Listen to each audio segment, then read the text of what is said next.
Hi, எல்லோருக்கும் வணக்கம். Welcome to உங்கள் நான் கமல் ஹாசன்ஸ். வந்து வீடியோவில் நம்ம கமல் சார் பற்றின ஒரு புதிய தகவல் தான் டிஸ்கஸ் பண்ண போகிறோம்.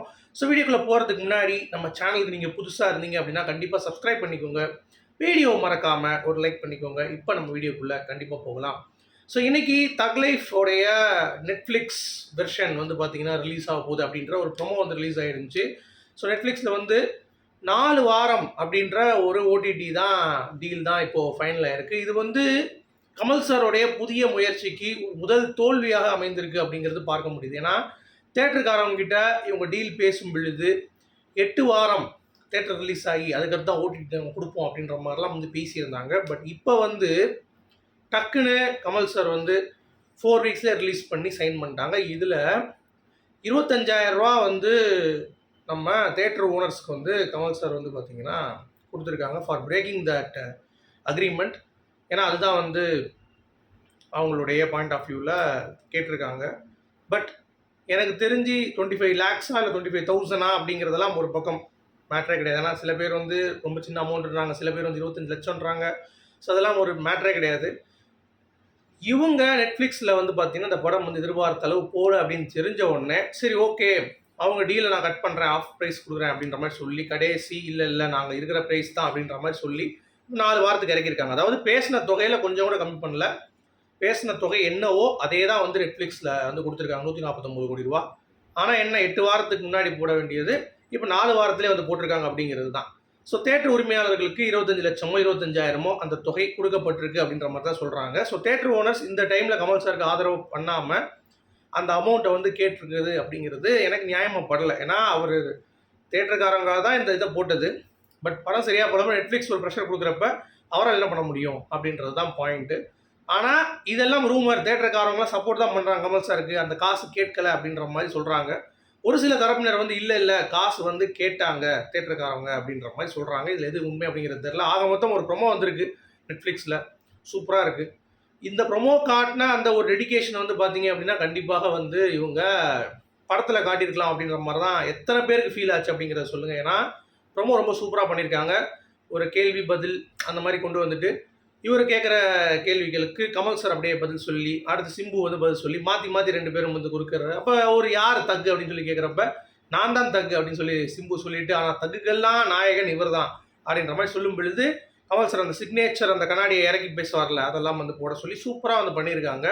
அந்த எஃபர்ட்டை படத்தில் அவங்க வந்து கண்டிப்பாக போட்டிருக்கலாம். ஸ்க்ரீன் பிளேயில் கொஞ்சம் டிஃப்ரெண்ட்டாக காட்டியிருக்கலாம் அப்படிங்கிறத என்னுடைய பாயிண்ட் ஆஃப் வியூ. அவங்களுக்கு அறிவுரை சொல்கிற அளவுக்கு நம்ம இன்னும் வளரல அப்படின்னாலும் கமல் சார் மணிரத்னம் தொடைய காம்போ அப்படிங்கிறது வேறு மாதிரி இருந்திருக்கணும். But okay.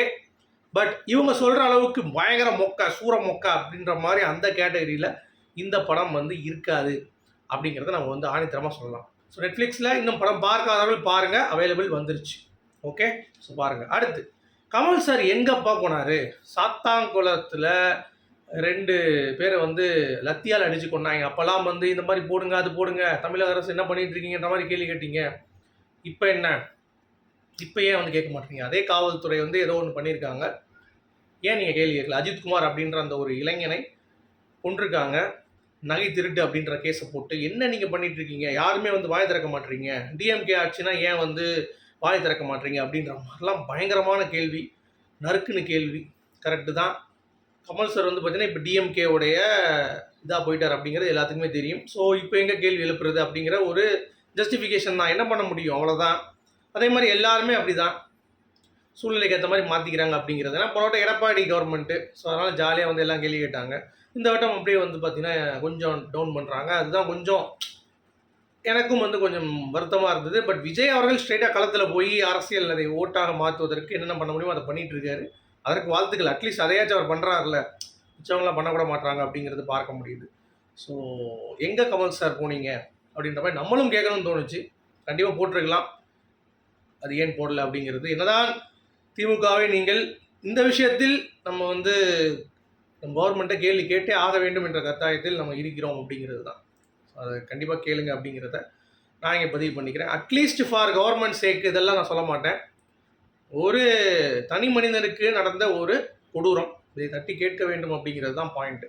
ஸோ எனக்கே ரொம்ப வருத்தமான இருந்தது அப்படிங்கிறது. அடுத்து டூரிஸ்ட் ஃபேமிலி கேரக்டர் தெனாலி படத்துடைய பார்ட் 2 முதல் எழுதலாம் அப்படின்னு சொல்லி டிஸ்கஸ் பண்ணி தான் டூரிஸ்ட் ஃபேமிலி வந்து உருவாச்சு. கமல் சாரை ரொம்ப ரொம்ப இன்ஸ்பயர் பண்ணி நிறைய இடங்களில் கமல் சார் வந்து பார்த்தீங்கன்னா, எனக்கு வந்து ரொம்ப ரொம்ப ஒரு ஊக்கமாக இருந்திருக்கு. 3ஆம் பிறையில் அவர் நடித்த அந்த காட்சிகள்லாம் பார்க்கும் பொழுது, எல்லா இடங்களிலும் கமல் சார் தான்ப்பா.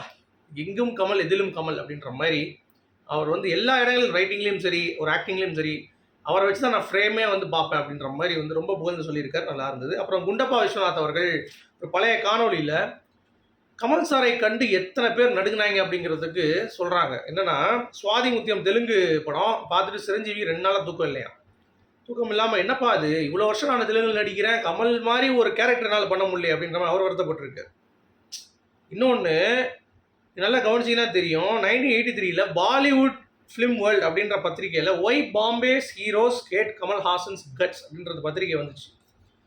ஸோ நீங்கள் யோசிச்சு பார்த்தீங்கன்னா, ஹிந்தியிலையும் வந்து இந்த ஏக் துஜே கேலியே பயங்கரமாக ஹிட் கொடுத்து எல்லாரும் தூக்கம் இல்லாமல் பண்ணிட்டார்.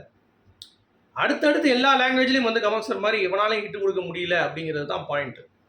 5 லாங்குவேஜ்லையும் சில்வர் ஜூப்ளி அடித்த ஒரே ஹீரோ கமல் சார் தவிர வேறு எவன் இருக்கான் அப்படின்றது தான் அந்த டைமில் எதுவும் இப்போ கிடையாது. அந்த டைம்லேயே சக்கப்போட்டு போட்டிருக்கு. அதுவும் பாலிவுட் ஃபிலிம் வேர்ல்ட்லேயே இந்த மாதிரி ஹிந்தி ஹீரோஸுக்கு ஏன் வந்து கமல் சார் பிடிக்கலன்ற மாதிரி ஆர்டிக்கல் வந்துருக்கு பாருங்கள். அப்போ அந்த அளவுக்கு அவருடைய ஒரு நடிப்பு இருந்திருக்கு. அப்படி வந்து பொறாமப்பட்டிருக்காங்க அப்படிங்கிறது பார்க்க முடியுது. அடுத்து கமல் சாருக்கு ஒரு வருத்தங்க. ரஜினிகாந்த் வந்து இப்போ கூட இந்த தக்லை ப்ரொமோஷன்ஸ் கூட சொன்னார் தெரியுமா? ரஜினிகாந்த் வந்து இப்போ இருக்க படங்கள் ஃபார்முலாலாம் எனக்கு வந்து தாண்டி முன்னாடி இருக்க முள்ளும் மலரும் ரஜினிகாந்த் தான் எனக்கு பிடிக்கும், அவளை பிடித்தான் தான் பிடிக்கும் அப்படின்ற மாதிரிலாம் பேசிகிட்டு இருந்தார். அதே மாதிரி இதுக்கு முன்னாடி இருக்க இன்டர்வியூ சொல்லியிருப்பார், ரஜினிகாந்தால் பண்ண முடியாதது கிடையவே கிடையாது, அவர் பண்ணலாம், பட் அதை வந்து அதுக்குள்ளேயே சுற்றிட்டு இருக்காரு, எனக்கு என்னென்னா அந்த மாதிரி ஆசை எனக்கு அவர் பண்ணணுன்ற மாதிரி அவரை வந்து ஒரு விஸ்வரூபம் டைமில் கூட பேசியிருக்காரு.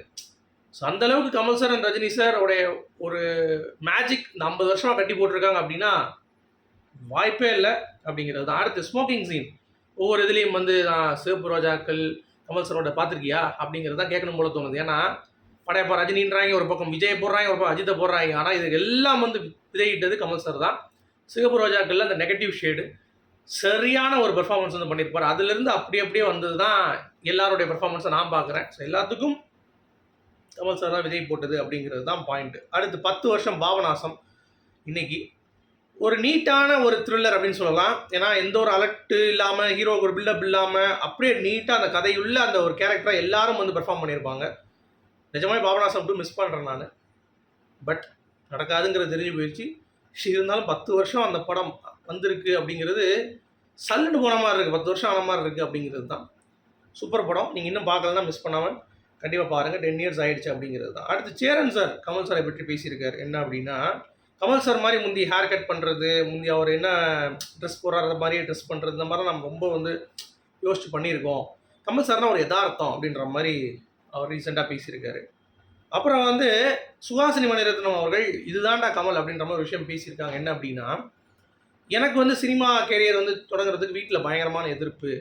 அப்படி இருக்கும் பொழுது அவர் தான் சண்டை போட்டு வா நீ படத்தில் பண்ணுன்னு சொல்லி எனக்கு ஊக்கம் கொடுத்து, அது மட்டும் இல்லை என் ஃபேமிலிட்டையும் கன்வின்ஸ் பண்ணி என்னுடைய ஃபீஸையும் அவர் கட்டி என்ன அடுத்த லெவலுக்கு வந்து கொண்டு வந்ததே கமல் சார் தான். ஸோ கமல் இல்லைனா, கமலண்ணா இல்லைனா நான் வந்து கண்டிப்பாக இல்லை அப்படின்ற மாதிரி அற்புதமாக பேசியிருக்காங்க.